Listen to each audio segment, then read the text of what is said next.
everyone, I am making this video as a review for you for the geometry that we've been learning about polygons and quadrilaterals and triangles. So polygons are the overarching figure type. So polygons are going to include the most types of things, right? Because we've got triangles, which have 3 sides. We have quadrilaterals,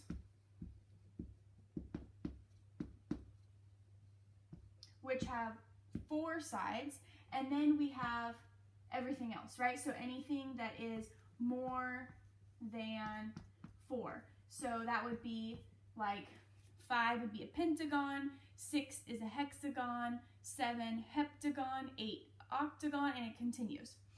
So first, I want to take a look at, quadrilaterals. So quadrilaterals all have 4 sides. So we have quadrilaterals, and we know they all have 4 sides. Now there's going to be 2 branches down from quadrilaterals. We have those that have 2 parallel sides and those that have 1. So we have the trapezoid over here.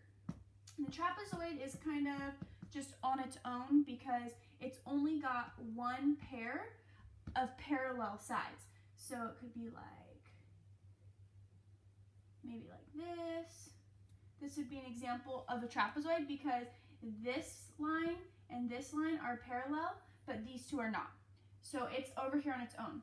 Over here on this side, we are going to have the rest. So we have a parallelogram is the broader one. So we have a parallelogram. And remember, a parallelogram has 2 pairs of parallel sides. So it's going to look something like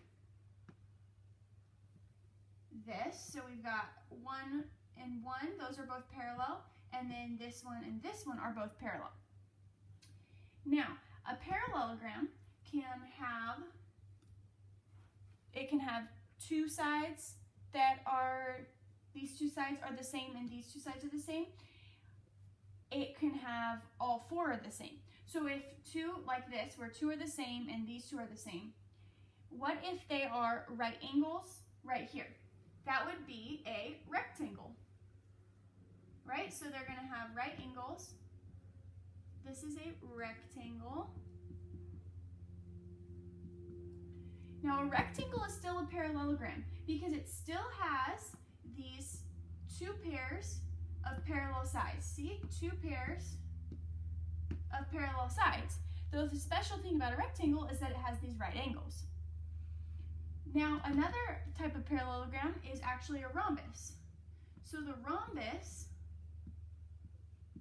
is a parallelogram, but it has all 4 the same sides, the same length. So it might look something like that. It looks very similar to the parallelogram, but do you see how these 4 sides are all the same length?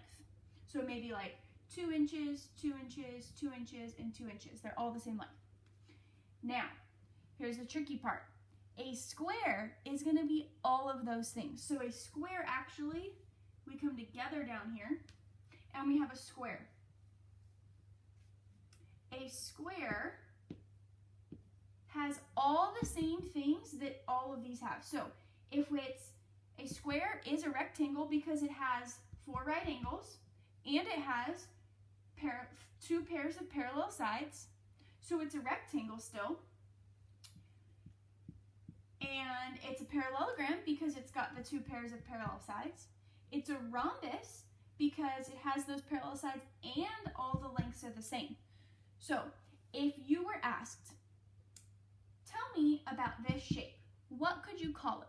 You could call it a square, yes, but you can also call it a rectangle or a parallelogram or a quadrilateral or a rhombus. So a square is all of these things. You can just go up the flowchart all the way to the top and hit all of these. A rectangle, however, It's a parallelogram and a quadrilateral, but it's not a square because a square has to have all four the same sides. So do you see how I can go up the flow chart? A square can go all the way to here, to here, to here, to here, and then up to the top. But a rectangle starts here, and all it's going to hit is parallelogram and quadrilateral. A rhombus is going to hit parallelogram and quadrilateral. So these two cannot be a square because it's down bottom of the chart. Now a trapezoid is just over here on its own. It's a trapezoid and it's a quadrilateral. That's it. Hopefully this makes a little more sense. I know it's a little confusing with all the different shapes. The important thing to remember is that the quadrilateral has four sides and that some of these shapes can be named by more than one thing, like the square. This square can be named a rectangle, a parallelogram, a rhombus, and a quadrilateral because of all the different properties that it has. Okay?